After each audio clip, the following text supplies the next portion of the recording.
Hi, I'm Gulraj Shahpuri and welcome to this Power Talk on Success. This is the second of this three-part series. In the last one, we talked about self-confidence. In this one, we're going to talk about self-esteem. And in the third one, we're going to put it all together and how those two things actually make up success. Self-esteem has been something so important to me.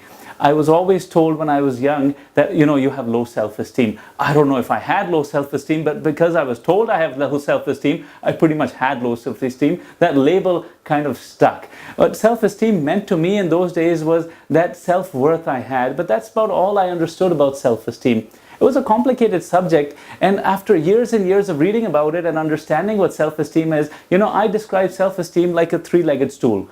Now, a three-legged stool, guys, cannot stand up if two of the three legs are only the ones that are supporting it and the third leg isn't there. You have to have all three, and all of them have to be pretty strong, because if you sit on a stool like that, in which one of the legs isn't there or not very strong, it's going to collapse. The first leg of this three-legged stool is my self-worth, what I think of myself. When you look into the mirror, who is the person you see? When you look into the mirror, is the person you see, is that person a little bit of more than who you think you are, or is it less than who you think you are? If there's an unalignment in these two things, guys, it's going to screw it up a little bit. The second leg of self-esteem is what others think of me. This could be how many connects do I have on Facebook, or how many connects do I have on LinkedIn, or what do my employees or what do my colleagues think of me, what do my family, what do my kids think of me, what do my friends think of me. That second leg of self-esteem is pretty reflective of actually what we think of ourselves, but sometimes those two things are independent of each other, because that's when you fool them. Suppose your own self-worth wasn't all that much, but what others think of you is pretty awesome. That means you're actually faking it pretty nicely, but eventually these things catch up. Either you're going to become that thing or you're going to become the other one. So you have to be pretty consistent in pretty much both of them. Now, the third leg of self-esteem, guys, is something a lot of people call self-efficacy. It's that belief in oneself that can I do it? It's how many skills you have, and that has a lot to do with what we talked about last time about self-confidence. It's that belief in a self that, if I'm given a situation, if I'm stuck in something, will I be able to get out of it, and how much confidence you have. And that actually comes from knowing a lot of stuff. Inch-deep knowledge in a lot of things gives you a lot of self-confidence, which is these skills, and actually that becomes the third leg of self-esteem, which is self-efficacy. And it has a lot to do with what we learned last time in the success equation, that thing called self-confidence.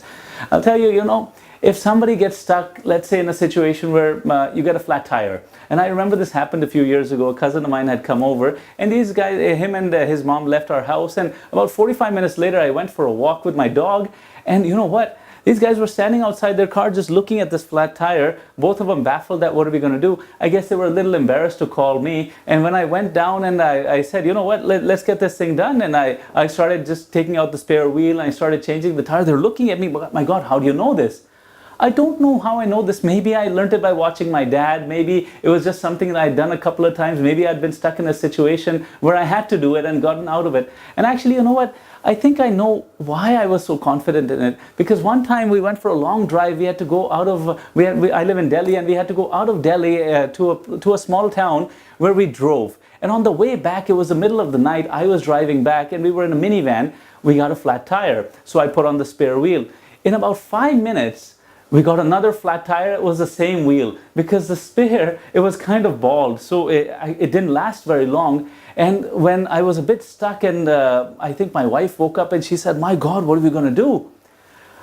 I found a way. I kept driving a little bit and slowly on the side of the road, and I saw a roadside mechanic, woke him up, and we changed the tire. I think that gave me a lot of self-esteem, because I was stuck in a situation where I was kind of messed up. Had I not gotten out of it, I didn't know what I would have done.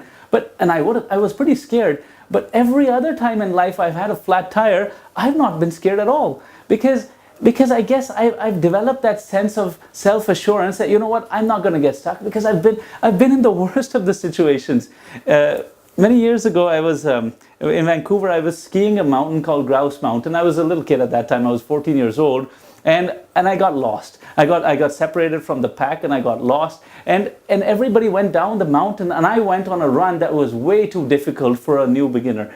I got lost in that run. My ski left me, and it slid down to the bottom of the mountain. It took me 4 hours to come down a run that otherwise I could now do within 5 minutes. I was scared to death, and it was around 6 o'clock, and 10 o'clock at night I finally got to the bottom.